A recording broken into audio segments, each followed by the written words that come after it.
Hello! Hi! And welcome back to my blind read-through of Saya no Uta, the Song of Saya.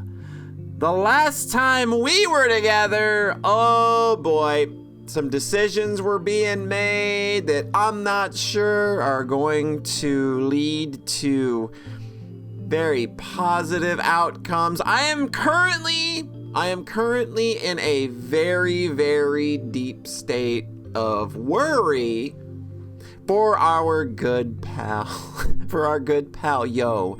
And oh boy, it's getting ready to go ahead and press the button to go ahead and move me down here. Here we go. Gonna go ahead and get ready to just pull the bandage off. Whatever is gonna happen, right? We just gotta... Oh, all right, girl. I'll be hoping for the best. And then it's just like, hey, you're a cool new friend who's also, I don't know, got maybe a little bit of a perception problem now. I think that like, at this point, that's the best we can hope for. The afternoon silence is somehow forbidding. A stink is in the air, the stink of garbage left out to rot. Even this perfectly normal residential neighborhood seems ominous to Yo in her current state. She feels like she's standing in the middle of a necropolis, as if everyone in the houses around her is dead. Well, I mean, that's probably more accurate of a feeling than she realizes right now.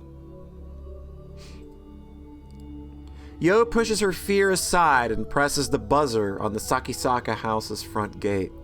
Fuminori wasn't in class today. Is he home? He couldn't have sent those awful messages, could he? She doesn't want to consider the possibility, so she forces the unwelcome thought from her mind. There's no response from the intercom. Yo doesn't know, of course, that Omi stood in the very same spot 1 week ago, staring at the silent intercom with the same confusion that Yo is experiencing now.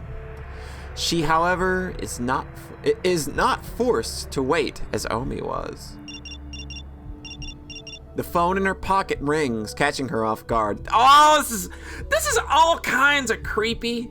Oh, because you're just communicating with somebody, you don't know who it is on the phone.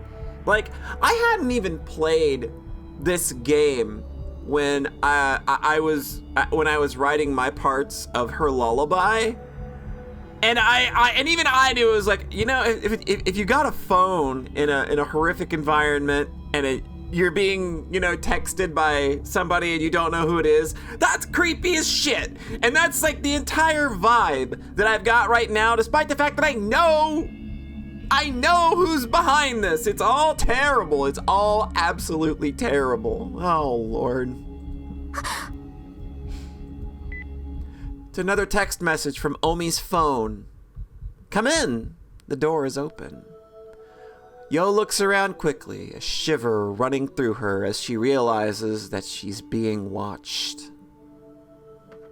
Searching fearfully for her observer, Yo spots movement out of the corner of her eye. On the second floor of the Sakisaka house, a tightly drawn window curtain just fluttered. The person who sent the messages is inside the house. Only now does Yo realize that every other window has its storm shutters closed. No matter what happens inside, no one will ever know. This time, she nearly gives in to the intense urge to flee. Please, give in to your intense urge! I'm begging you! But the terror she feels toward her invisible watcher is stronger and will not permit her to turn her back upon the open window. She has nowhere to run. Yo bursts into tears, unable to take a single step.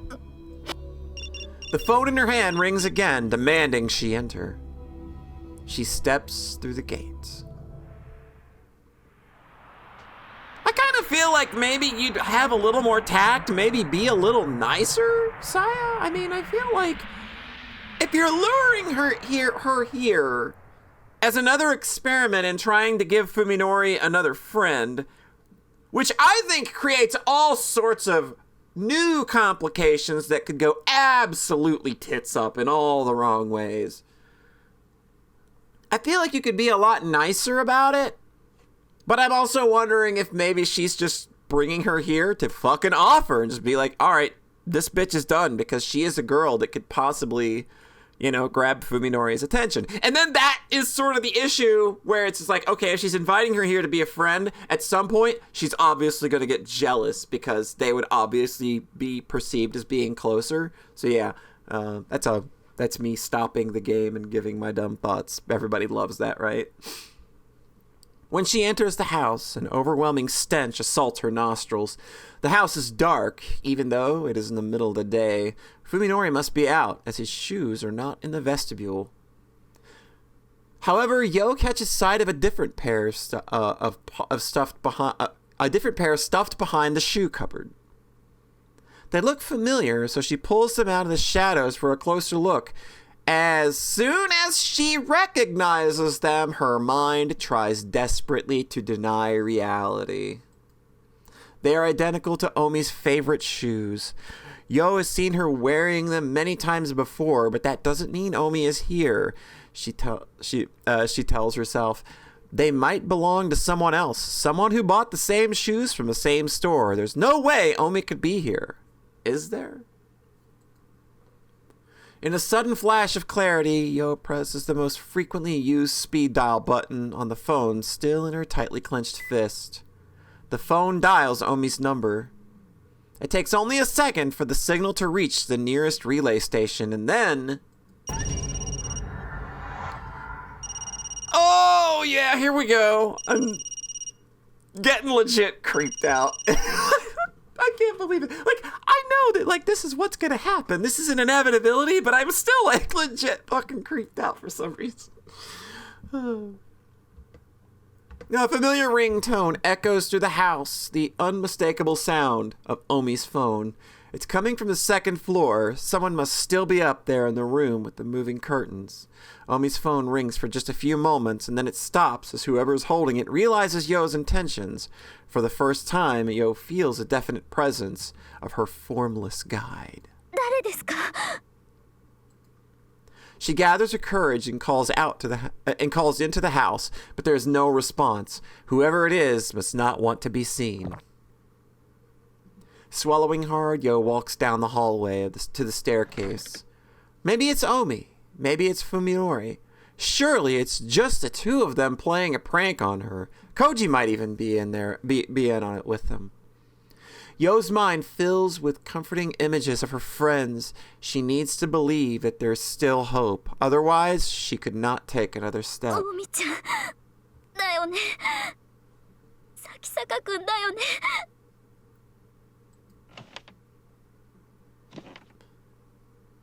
As she climbs the stairs one at a time, Yo calls out in a voice choked with tears. When they see her sobbing, they'll probably laugh at her. Let them. It would just be the happiest moment of her life. She just wants this torment to end. She tries to move faster, but her trembling legs will not let her. With each agonizing second that passes, she begs for release from this nightmare.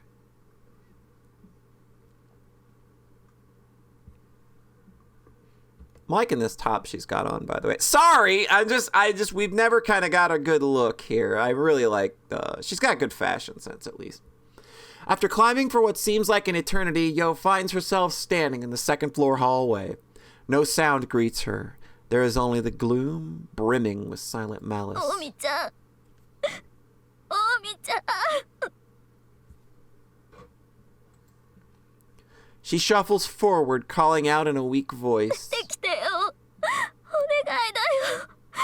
こんなのもうやだよ。 The door in front of her is half open. It must lead to a room that overlooks the front gate.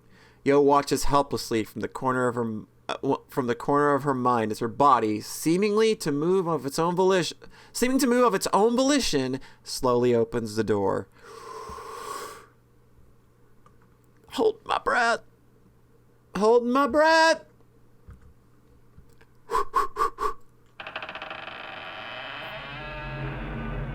The room is empty. The damp, stinking air clings to Yo's skin. She's at her limit, unable to take a single step more. Her spirit has been utterly crushed. Perhaps this is the moment her tormentor was waiting for. Oh, no! Well, there we go. Something grabs Yo's arms from behind. Something flexible and strong, like slime-covered rubber. As the thing binds her limbs, finger-like appendages tear roughly through her blouse and force their way inside. Maybe you don't need to go this route. I mean, if you're gonna just make her, a friend, or you're just gonna eat her, this part doesn't seem necessary. Yo screams at the top of her lungs, amazed that she still has the strength to do so. Responding to her distress, primal energy surges through her body as she flails wildly to free herself. However, the grip on the thing behind her remains unbreakable. With escape impossible, Yo can only scream louder as something cold and wet slips under her bra and wraps itself around her breasts.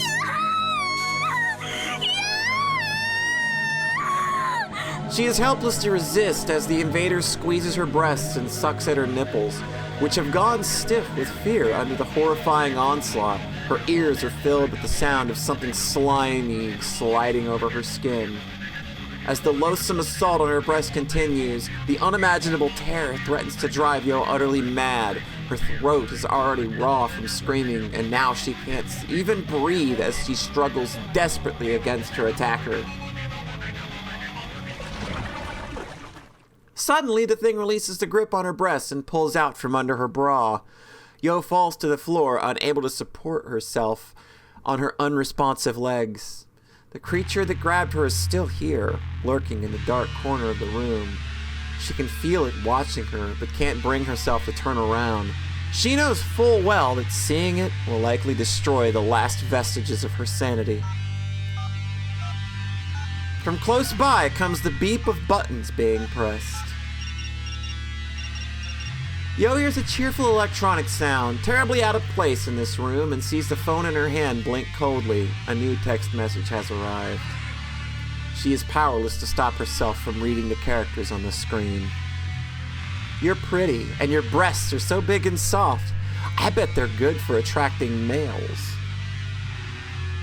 Why are you being weird about it, Saya? What's going on here? Or maybe this is just like, hey, are you trying to attract somebody? I know that you know him. Oh, man. Now she has her answer. The messages from Omi's phone were sent by that thing that just mauled her breasts. Yo curls up into a tiny sobbing ball, unable to raise her voice or even move.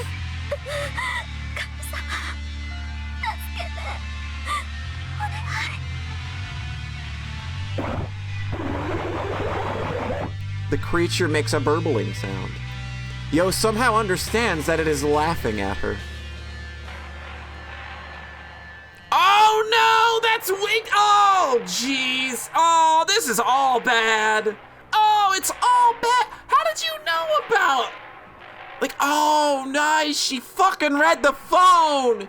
That's why she's doing this. She read all the messages on the phone. Oh, Saya, please let it go. You tried to steal him from me, didn't you? I won't kill you. Though her mind is now barely functioning, Yo hears a voice whisper to her inside her head. It is the voice of a young girl, sweet and sinister, with the cruel innocence of a child gleefully plucking the wings from butterflies. Instead, I'll let you share in our happiness. Rejoice, Yo. We'll love you to death. The soft voice is a stark contrast to the unyielding strength that drives irresistibly into Yo's core. The pain is sharp and savage, greater than anything she has ever felt before.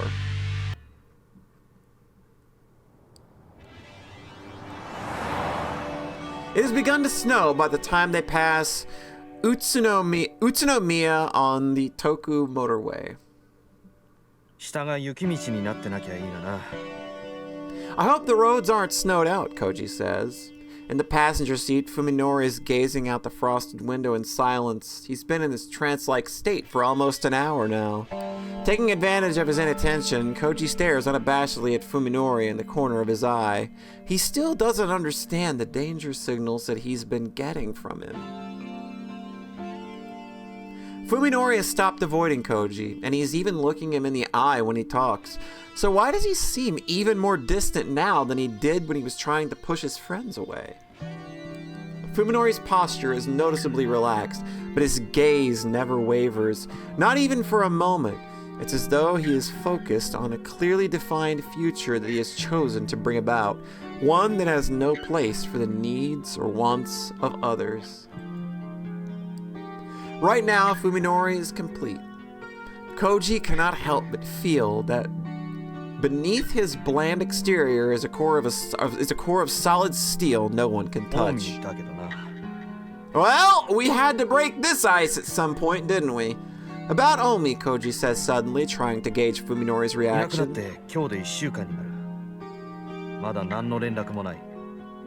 It's been a week since she disappeared, and we still haven't heard from her. So?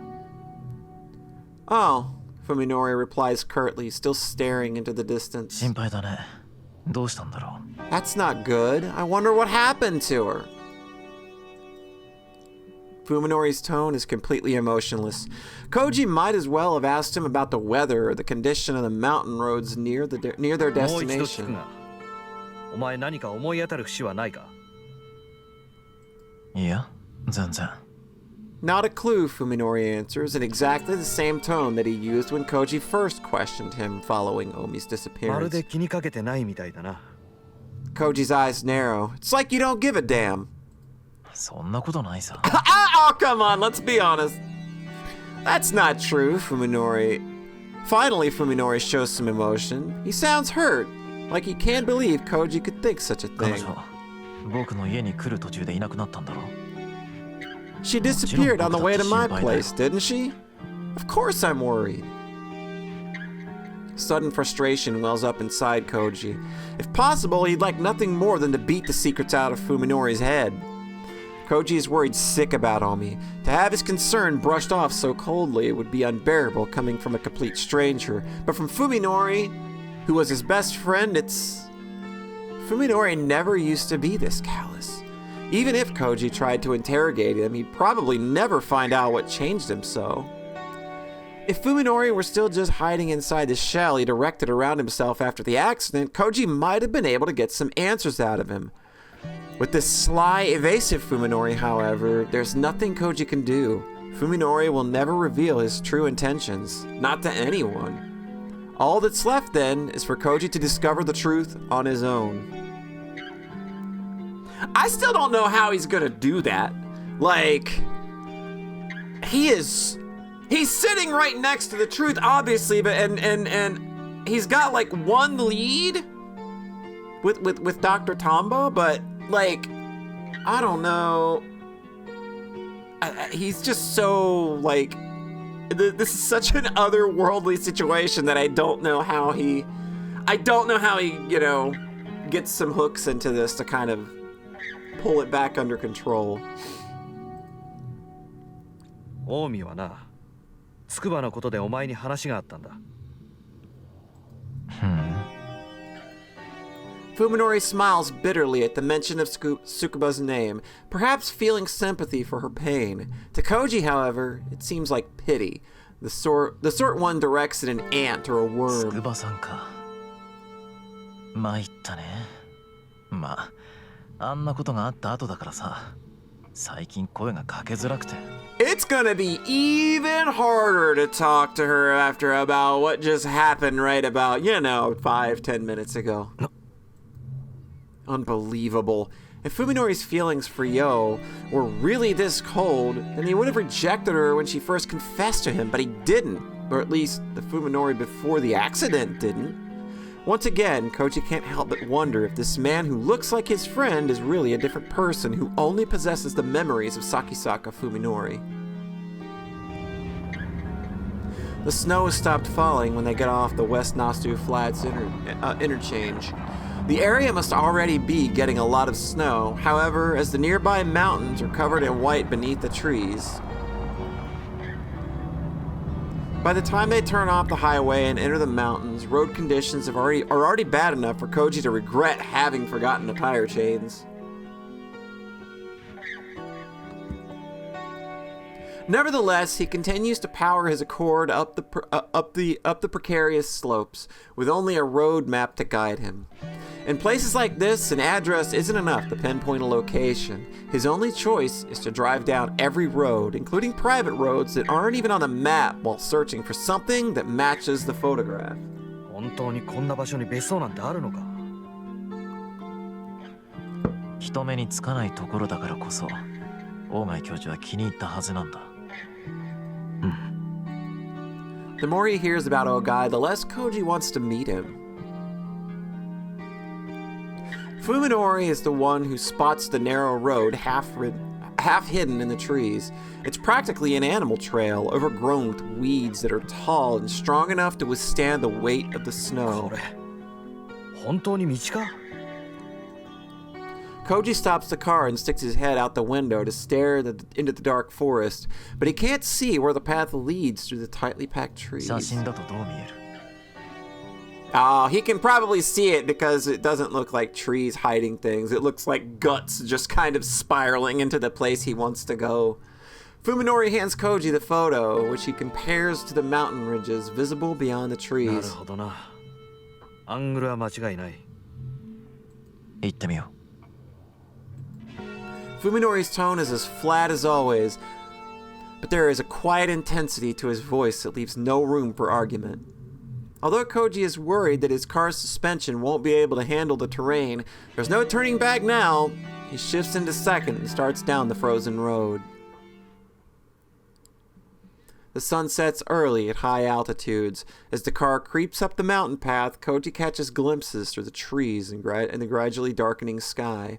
The forest is completely still, with no sounds save for the rumble of the Accord's engine and the crackle of snow and brush beneath its tires.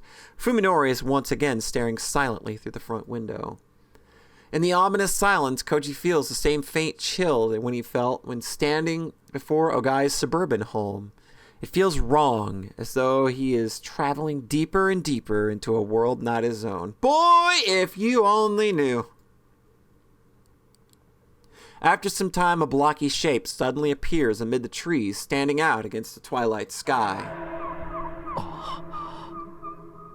Well, this place is looking pretty lovely right now. This is definitely does not have creepy vibes. Definitely no creepy vibes here. Koji turns off the engine and compares the structure in front of him to the picture in his hand. A perfect match.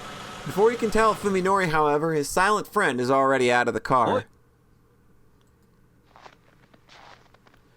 Realizing that it's pointless to call out to him, Koji shakes his head, grabs the flashlight from the glove compartment, and follows Fuminori across the snow-covered yard. The photo must not have been taken recently, as the old rundown cabin before them has clearly been left to the mercy of the elements for some time. The front door appears to be locked, but Fuminori kicks it down without a second thought. Koji just watches, knowing that nothing he could say now would matter. Yeah, you just kind of like, let him go and observe. This is all you can do at this point, my guy. All of the windows are shut with heavy curtains, and the gloom inside is thick and stifling. Fuminori turns on his own flashlight and starts rummaging through the cabin without regard for the owner's privacy. Koji is reluctant to do the same, but it is obvious that his mountain retreat has been abandoned for some time. Just like the house in Tokyo, there's no point in being considerate now. He goes to search a different room. Why not ask Koji what he's looking for at this point? Like, at this point, given that we've got a lot of room to cover, it might be a good thing to see if you could get an answer out of him, maybe? You know, just for the readers at home. Soon after entering the cabin, however, he realizes that their search is meaningless. There's nothing inside but the bare necessities of life. Some rooms are even completely empty, save for the thick layer of dust on the floor. Of what few pieces of furniture are present, more than half appear to have been used. There's an empty chest of drawers without a single scratch or handprint, but bearing the telltale signs of mold and moisture damage. The condition of the cabin is eerie, though in a different way than the filthiness of the house in the city. It's like someone put together a mock-up of a home and then left it to decay. The only signs that anyone lived here are found in the toilet, the bath, the kitchen, and the bedroom. It appears that the cabin was never used for anything but eating and sleeping. Well, that tells me Saya could have easily been here, because I feel like that's all she probably does. Or at least that's probably all she did before Fuminori kind of came into her life. Just the vibe I'm getting. Beneath the darkened sky, the snow itself seems to glow with cold white light. The scene is like something out of a fairy tale, but to Koji, it serves only as an unpleasant reminder that he has stepped outside of the reality he knows. Next to the front porch is a plain wooden door, half buried in the ground. It's locked, of course, but Koji sees no reason for restraint after what Fuminori did to the front door. The door offers surprisingly little resistance to Koji's heavy kick, breaking open to reveal a set of concrete stairs leading down into a pitch-black basement. I don't know that I would be the first to go down there, my guy. Not the way that your friend is acting right now. Koji would prefer to leave such a forbidding place to Fuminori, but it's not like he can just ask him to take his place. I don't know. I think I would at least try. He descends into the chilly darkness with his beam of his flashlight leading the way. There turns out to be nothing in the basement but a storage room and a boiler, exactly what one would expect to find in an isolated mountain cabin. The few packages of preserved food sitting on the shelves have long since passed their expiration dates, and the boiler doesn't appear to have been used in years. Koji guesses that Ogai's mountain home has been abandoned longer than the house in Tokyo. Was Fuminori simply mistaken when he said that Ogai might be here? Or was he lying from the beginning? Not sure what to do next, Koji goes back upstairs and walks around the outside of the cabin, and there he finds the backyard. Oh, hey, I see something. It's in much worse condition than the front yard, having been mostly reclaimed by the forest. It must have been neglected even when the cabin was still in use. The remnants of a woodshed lie in the yard, the mushrooms growing on it, speaking to how much time has passed since its collapse. Next to the rotten logs, however, stands a circle of stone that has not yet succumbed to the elements. Oh, we are not going down there. Do not go down there. That's not good. Well, a well. The well is no bucket or pulley, and when Koji peers carefully into it, he sees that the water is no longer flowing. It's probably less than 10 meters deep, depending on how much mud is piled up inside. Koji's search of the cabin has revealed nothing of interest, inside or out.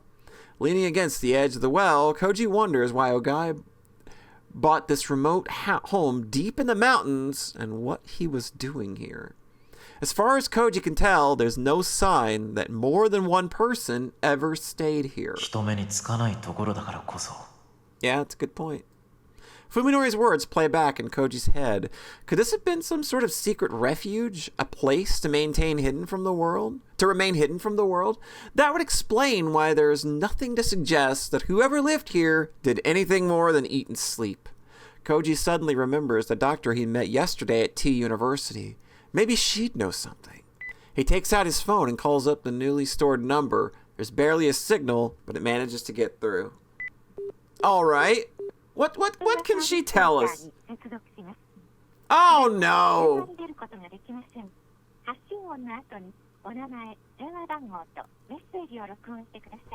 Koji's hopes are soon dashed, however, as his call goes straight to Dr. Tombo's voicemail.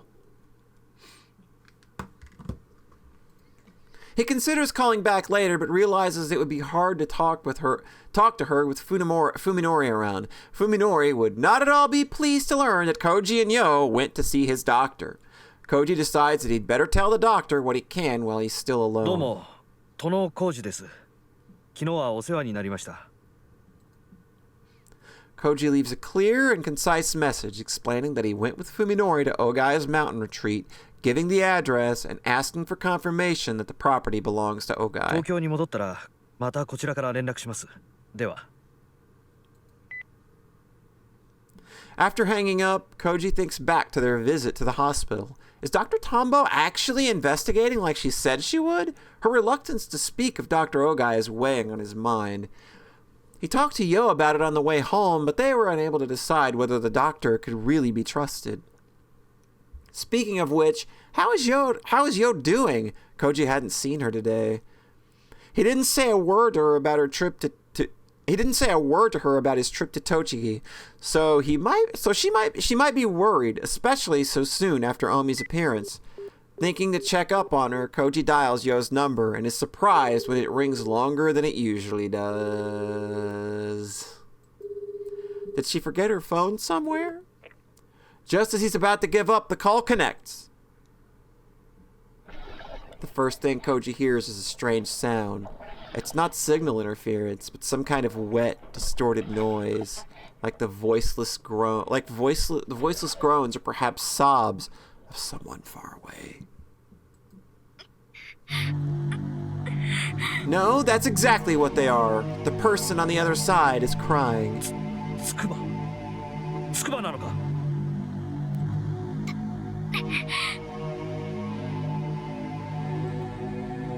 There's a response, but is it really Tsukuba's voice? It's too twisted with agony for Koji to tell. Panic surges through Koji as he realizes that something is terribly wrong. コーチだ。殿浩二だよ。つくばなのか。今どこなんだ。 After a short period of nothing, the pained moans, words start coming through the speaker one by one, as though each takes an act of will.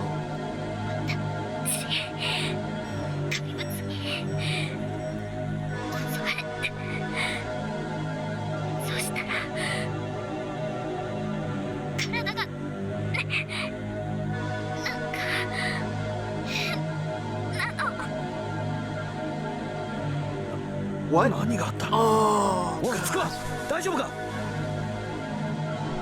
Yo must be delirious because Koji can't understand a thing she's saying. Her gasps and wheezes, however, are enough to tell him that she is in unimaginable pain.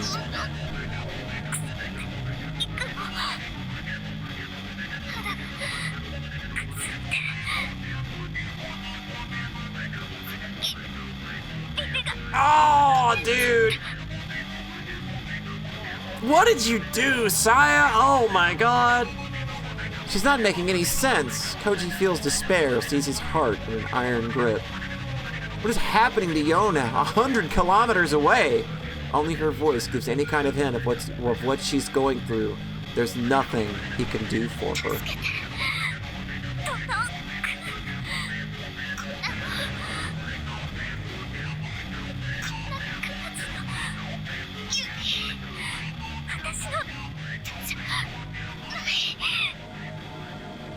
Tsukuba, 警察を呼べ。助けを呼ぶんだ。いや、こんな姿一人見せられない。 Oh, that's lovely. Oh, jeez. Yo suddenly breaks into a violent hacking cough as though trying to expel something from her throat. つくば。 Koji screams into the phone, his reason overwhelmed by unimaginable horror. which is why he is unable to react when the phone is suddenly knocked from his hand, and also why he didn't notice Fuminori sneaking up on him until it was too late. Fuck, dude! Fuminori seizes Koji's lower jaw with his right hand, cutting off Koji's angry shout. Koji can hardly believe the strength of the smaller man's grip. His biggest mistake was leaning back against the well. There's nothing to grab onto as Fuminori pushes him backwards over the edge. He can only flail his arms vainly against the air. Koji soon loses his balance entirely. And we will find out what happens when next we are together. Oh, it's all just going now, huh? Like we're just, everybody's leaning into just, all right, we're gonna be terrible. Like if we're gonna live this life, it's time for us to be straight up terrible. So, oh boy, we're gonna be natural born killers in a sense. Oh, jeez. All right. Well, we will find out the fates of our dear friends Koji and Yo when next we meet. You have a nice rest of your whatever, and we'll see you next time.